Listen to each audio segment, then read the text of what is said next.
Good evening, this is Kuro. Got a ranked game in my Kaba, going over the matchmaking.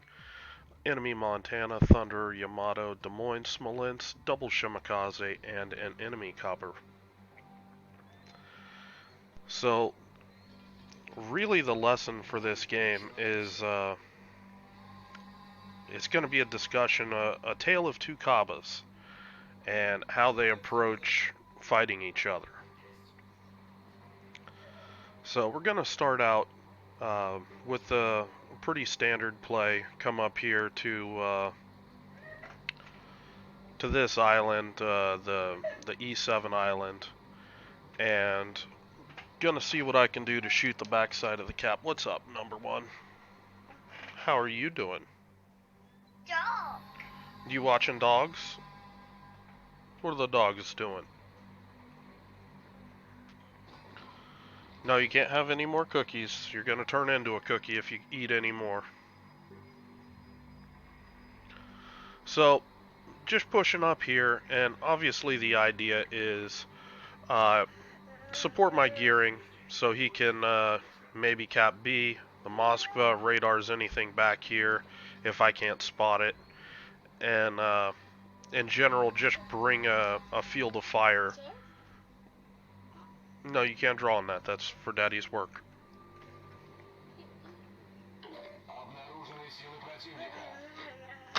Yeah,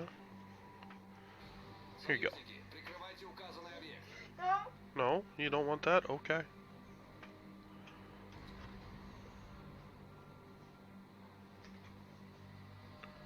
So just taking a look back here, I see the enemy Kaba. I'm anticipating that he's going to be sailing up towards C cap.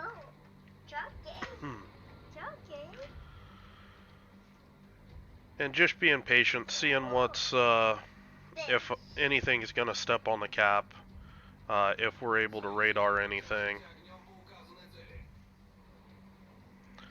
The nice thing about this position, anybody that shoots, I'm able to spot them. What's that? Do you want this? Do you want this? There you go.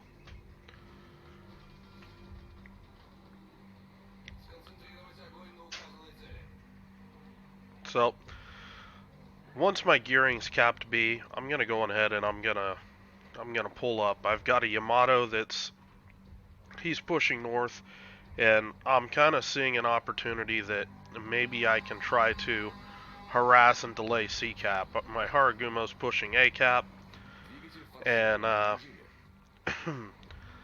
these ships down here make me think that there's might be a enemy DD down in here getting ready to contest that. So whatever I can do to not let the enemy just have a free cap is going to be a good idea. Now, you know, the basic arithmetics, all the big ships are spotted. Uh, so I know it's only destroyers up here. I'm located. That tells me unless the Kaba's running a really questionable build, there's a Shimakaze up here, likely with a Kaba. I use the island to basically get inside Shimakaze range, and I go on ahead and go to work on the Shimakaze. Shimakaze panic smokes. That breaks the line of sight for the Kaba and him, and it also gives me an opportunity to drop Torbs and get a blind shot off in peace. Now, this fight with the Kaba is going to break down several ways. This guy is predominantly going to be shooting HE at me, and there's going to be an ebb and a flow to this.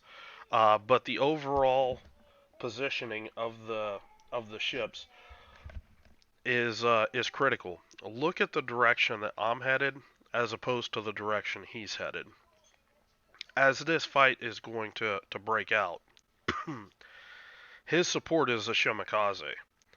You know, as he chases me, he's going to get further and further from his support, whereas I'm kiting back towards my Yamato, towards my support. We start out with him having an advantage here with the Shimakaze really able to land shots on me easy.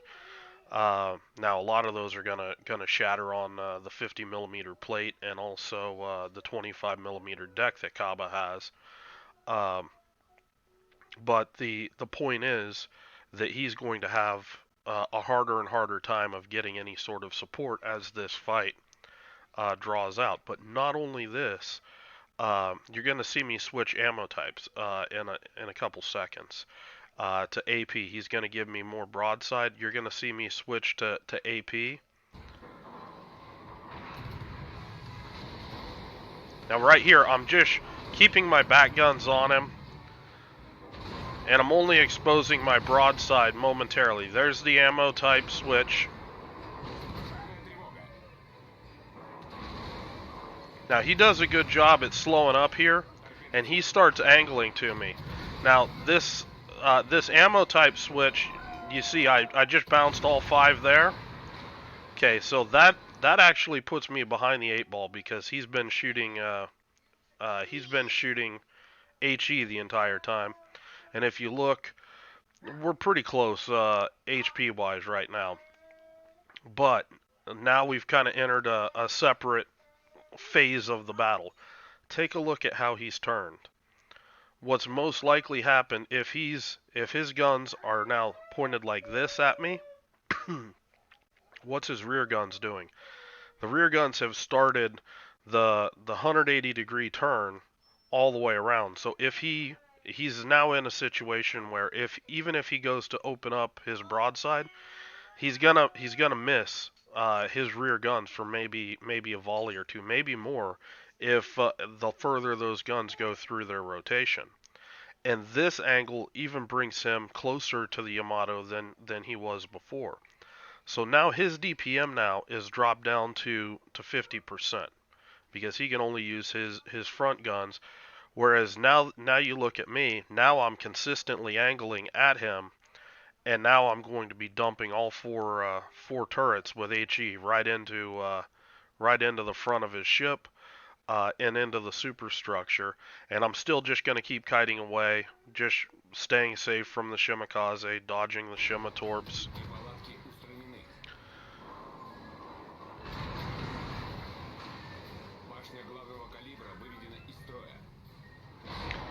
Now this actually is the importance of having preventative maintenance over priority target right here.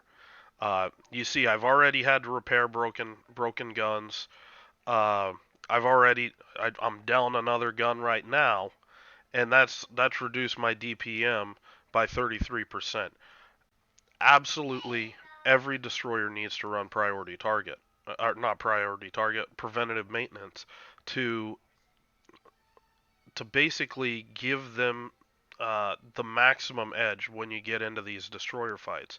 If you're looking at me, I'm slamming shots right into his guns. I'm trying to break his guns right now to reduce his DPM even further.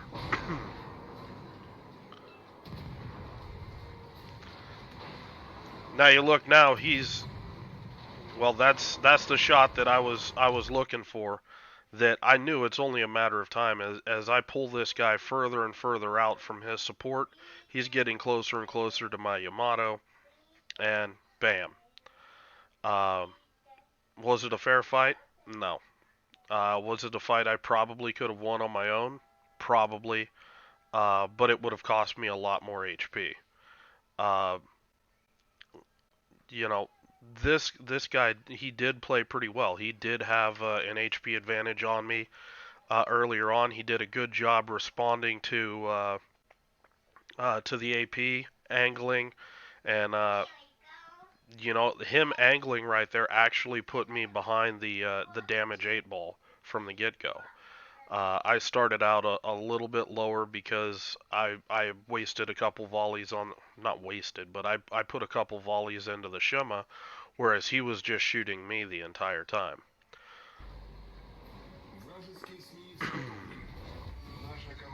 So, how could this have worked out differently in favor for this Kaba?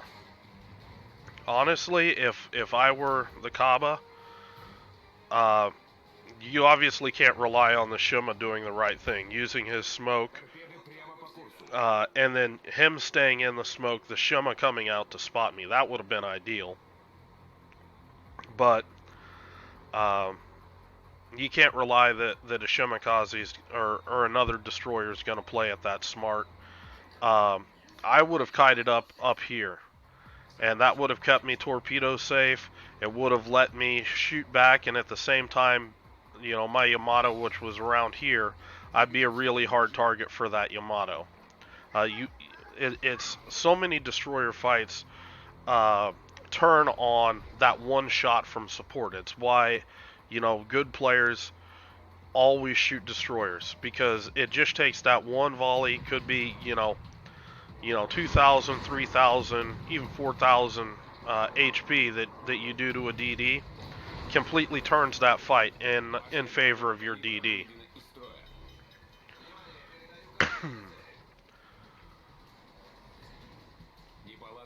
So pushing the Shima now.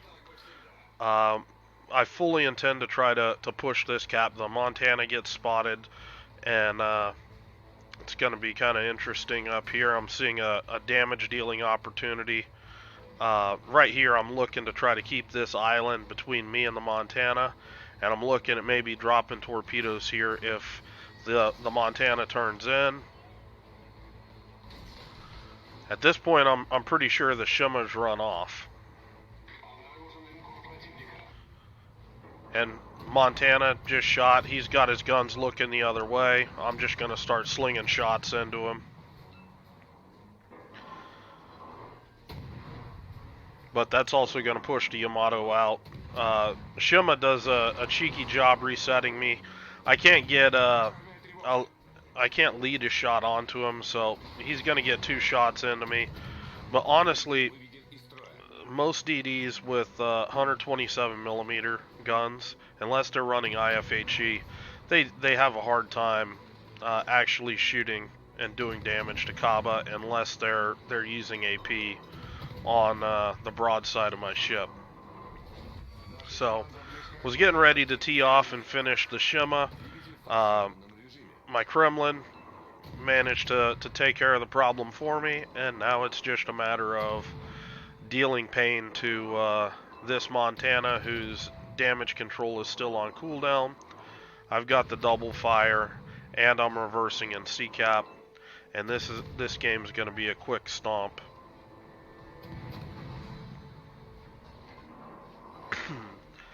Just finished my last repair, and throughout this fight, you saw how much HP had this ebb and flow, up and down, up and down. Still over 10k HP now, and that's the value of living longer and getting all of those repairs off. It gives you a lot more in the tank that you can carry to the enemy.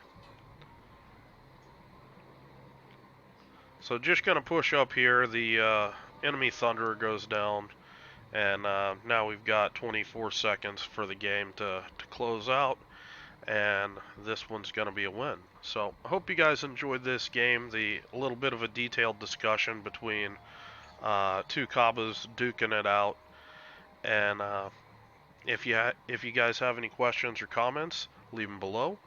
Hope you guys are having a good night, and I will talk to you later.